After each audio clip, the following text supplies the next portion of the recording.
All right, welcome back. Today, we're jumping into a huge topic, one that touches millions and millions of lives: diabetes.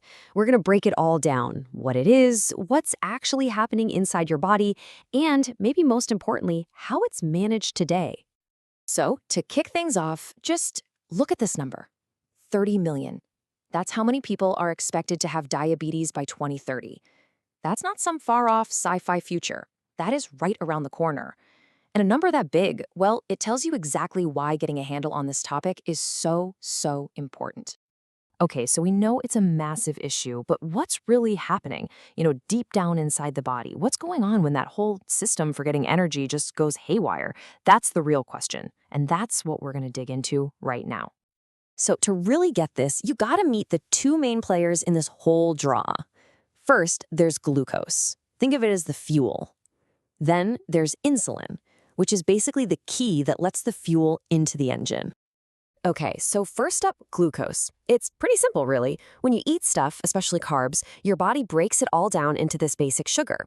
That sugar hits your bloodstream, and boom, it's ready to power literally everything you do, from blinking to running a marathon. It is the premium fuel for your cells. But, and this is a huge but, all that amazing fuel is useless if it can't get inside your cells. It's just stuck floating around. And that's where our second character, insulin, comes in. Your pancreas makes this hormone, and it's basically the key.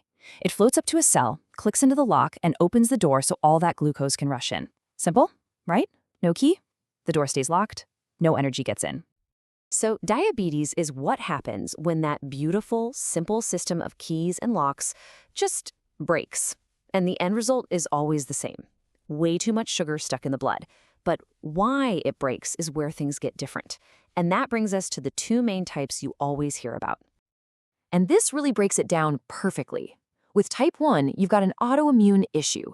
Your body's own defense system gets confused and attacks the very cells in the pancreas that make insulin. So the key factory itself gets shut down. No more keys are being made, period. Now, with type 2, it's a totally different problem. The factory is still pumping out keys, but the locks on the cells are all rusty. They don't recognize the key anymore. That's what insulin resistance means. The key is there, but the door just won't open. So, okay, the sugar's locked out. What's the big deal? Well, it sets off this whole chain reaction of problems.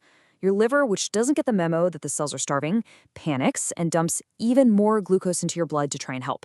Your poor pancreas is trying to pump out more insulin, but it just can't keep up. And your kidneys, they go into emergency mode, working overtime, trying to flush all this extra sugar out, which, by the way, is why you get super dehydrated.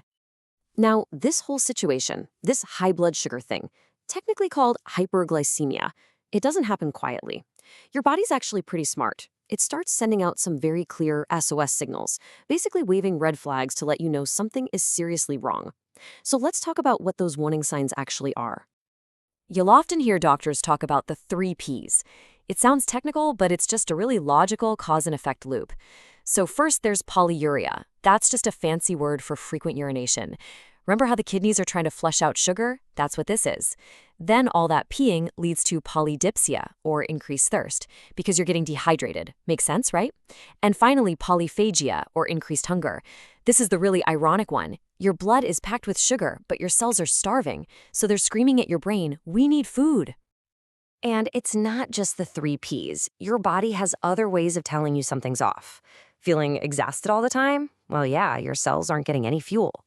Vision suddenly getting blurry? That's because high sugar levels can actually pull fluid from the lenses in your eyes.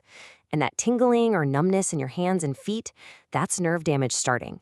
It can even mess with your ability to heal, so cuts take forever to get better. And this is why paying attention is so critical. I mean, just read this quote. It is the leading cause of non-traumatic amputations, blindness, and end-stage renal disease. That's incredibly serious. And look, the point here isn't to scare you. The point is to show you that knowing these signs is a form of power. It's about taking control. Okay, but here is the really good news. We've come such a long way. Today, we have this incredible toolkit for managing diabetes. The goal isn't just to get by anymore. It's about living a full, healthy life. So let's open up that toolkit and see what's inside. I love this because it shows how smart the treatments have gotten. It's not just one pill for everyone. It's about finding the exact problem and fixing it. So if your body's not making the key anymore, well, we can give you insulin. Are the locks on your cells rusty? There's a medicine like metformin to help them work better. Some meds are designed to give your pancreas a little boost to release more insulin. Others actually help your kidneys get rid of extra sugar. It's this amazing, targeted approach to fixing the specific breakdown in the system. And when it comes to getting that insulin, wow, have the options changed? It's not just one size fits all. You've got injections, you've got these super easy to use pens, and even these high-tech pumps that deliver it automatically. It's all about finding what works best for each individual person. Okay, so managing diabetes isn't just about avoiding high blood sugar. It's a balancing act. You also have to watch out for the exact opposite problem: hypoglycemia, or low blood sugar. This can happen if things get a little out of whack. Maybe a bit too much insulin, or you skipped a meal, or went for a really long run. It is the other side of the same coin. And guess what? Your body sends out warning signs for this, too. At first, you might just feel hungry or a little anxious. But as your sugar drops lower, you could start getting sweaty, shaky, really nervous. And if it gets severe, it can actually impact your brain. You might get confused, have trouble speaking.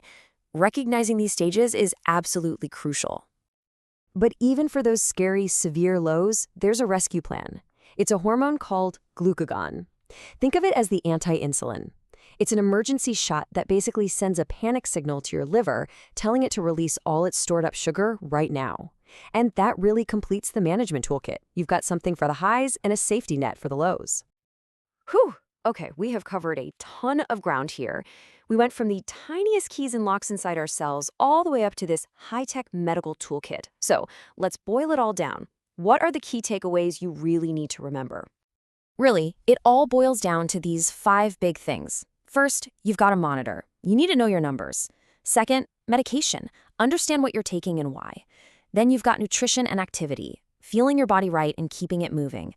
And last but definitely not least, awareness. Just knowing the signs, listening to what your body is telling you about both highs and lows. These are the absolute cornerstones of control. You know, when you look at it all, managing something as complex as diabetes really comes down to the power of small, consistent choices made every single day. It's not about one giant fix. It's about 1,000 little steps that put the power right back in your hands. So I'll just leave you with this to think about. What's one small choice you have control over today?